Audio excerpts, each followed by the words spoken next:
Halo, assalamualaikum warahmatullahi wabarakatuh. Kembali lagi bersama saya Kang Topa di Surabihanet Official. Jadi hari ini seperti biasa jam 5 sore. Di sini saya sudah bawa dua alat. Alatnya kayak gini. Ini alat apa? Ini adalah alat ukur untuk mengukur kadar pH di tanah. Kalau kalian yang sudah tahu mungkin gak asing.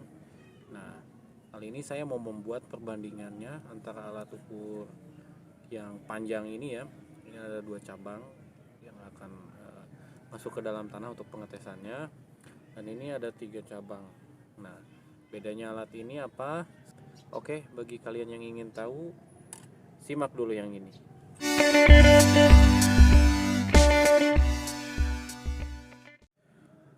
Oke guys, jadi ini adalah alatnya. Dan sebelum lanjut ke videonya, jangan lupa yang belum subscribe, tekan tombol subscribe ya, dukung terus channel ini supaya banyak memberikan manfaat serta hiburan untuk kalian semua guys. Nah, jadi alat ini adalah alat ukur pH tanah. Untuk pembeliannya di mana? Kalian bisa cari di toko online, banyak sekali yang jual. Tapi saya sudah coba ini dari kedua alat ini, alat yang ini yang paling akurat kalau menurut saya, karena sudah saya tes sering pakai, ternyata yang ini lebih akurat. Kalau yang ini untuk 3 ukuran, dia ada MOS, like, dan pH ya. Nah, kalau yang ini sih sebenarnya nggak pakai baterai juga semuanya, cuman kalau yang hijau ini tergantung sinar matahari ya. Kalau sinar mataharinya bagus, dia akan bekerja seperti ini contohnya. Ini kan karena pencahayaannya lagi mendung. Ini kalau saya naikkan, dia naik sedikit ya. Tapi kalau lagi tengah hari, ukurnya ini saya pindahkan akan tinggi ya pencahayaannya. Nah, ini untuk kelembaban dan ini untuk pH. Kalau yang ini hanya 2. Yang pertama adalah pH untuk pH tanah. Yang keduanya ini adalah Fairlity. Fairlity ini dia untuk mengukur kesuburan tanah. Kalau tanahnya ideal, subur, atau cenderung kurang nitrogen, ini bisa ketahuan. Nah, dia sama-sama pakai analog. Tanpa lama-lama, langsung aja kita buktikan ukur. Nah, nanti pengukurannya saya akan ukur yang di planter bag ini ya. Ini ada jenis Julian. Kita ukur si Julian ini. Ini agak kurang enak posisinya guys. Udah agak cukup jelas ya. Nah, saya akan geser si alat ukurnya menjadi di pH meter ya. Kemudian ini sebelumnya udah saya siram dan saya berikan pupuk. Kalian lihat ini pakai kotoran hewan, kotoran domba ya, tapi udah saya fermentasi dulu sebelumnya supaya tidak banyak hama. Jadi ingat ya, kalau yang pakai pupuk kotoran hewan khususnya, jangan lupa itu difermentasi dulu biar nggak banyak hama. Kalau nggak difermentasi nanti bisa keserang hama guys. Masuk dulu.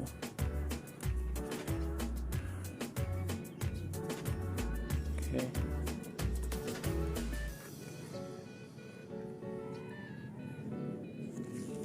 Nah, ini guys, dia menunjukkan di angka 7,8 ya kalau yang ini. Tapi yang satu lagi itu menunjukkan 6,8 untuk pH-nya ya. Nah, kalau menurut saya yang lebih sensitif ini yang ini ya, karena dari segi pengukuran dia berbeda, analognya berfungsi dengan baik. Tapi ini kalau digeser ke like, dia akan muncul di merah. Dan untuk kelembabannya ini masih sangat lembab karena baru disiram. Kemudian saya akan geser lagi ke pH, dan yang hitam ini kita geser ke Fertili ya. Nah, di sini menunjukkan kesuburan tanah ya, berada di 5 ya, 5 lebih. Tandanya ini di tengah-tengah ya, tidak jelek, tidak subur sekali, karena baru saya aplikasikan pupuknya barusan, jadi belum ada peningkatan langsung ya, karena butuh waktu juga untuk menyerap tanah. Nah, nanti kita ukur kembali setelah 3 hari atau 5 hari kemudian kesuburannya bertambah atau enggak. Ini saya akan coba pindah, yang ini cabut dulu.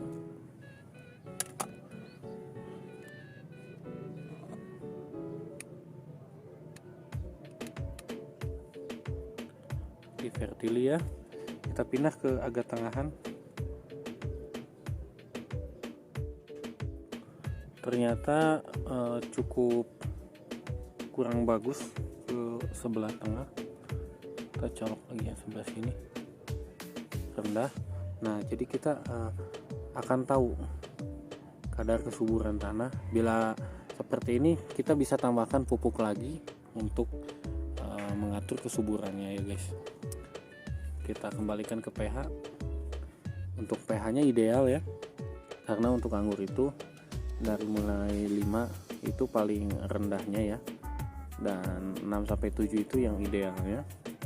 Ini sudah ideal, tinggal kita tambahkan lagi pupuknya ya. Tapi ini sudah saya kasih banyak sih, mungkin nanti 3 hari lagi saya akan coba ukur. Oke, daripada penasaran, kita ukur di sebelahnya ya. Ini ada tanaman lain, kita ukur sebelah sini.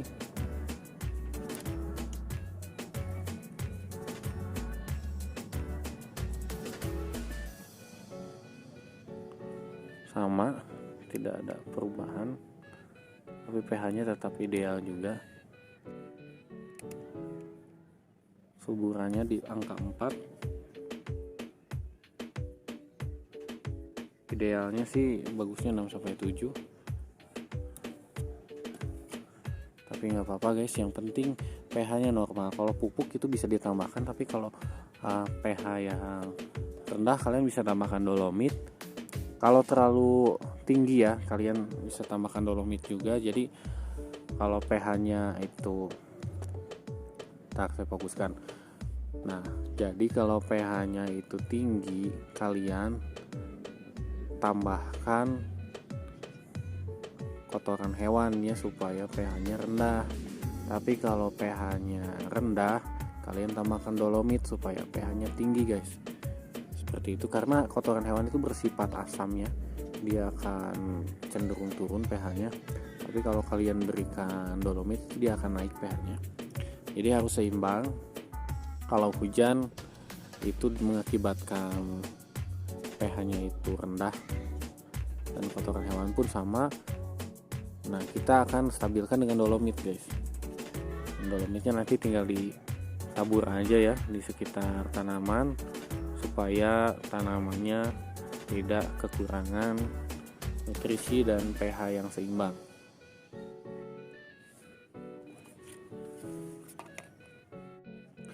Nah, untuk selanjutnya saya akan jelaskan. Nah, yang tadi itu adalah contoh pengukurannya, dan untuk harganya ya. Kalau yang hijau ini, seingat saya ini sekitar 50.000 lebih kalau nggak salah ya, sebelum ongkir ya. Tapi kalau untuk yang hitam ini dia sekitar 200.000 ya guys, kurang lebih 200.000 belum ongkir juga. Jadi ya dari segi harga masih mahal ini, dan worth it ini sih menurut saya dibandingkan yang ini. Walaupun dia bisa mengukur 3, tapi untuk pH-nya dia kurang akurat. Dan yang ini pH-nya akurat serta dapat mengukur kesuburan tanah. Kalau yang di sini hanya pencahayaan dan kelembaban untuk daya ukurnya.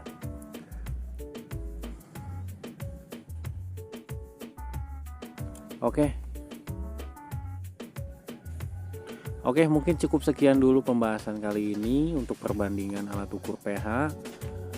kalian mau gunakan yang digital lebih bagus, biasanya di harga 175.000 ya, belum termasuk baterai kalau nggak salah.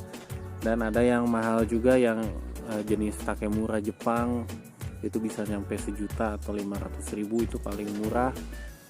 Dan saya pakai yang ini aja ya, untuk ukur tanah sudah akurat ya.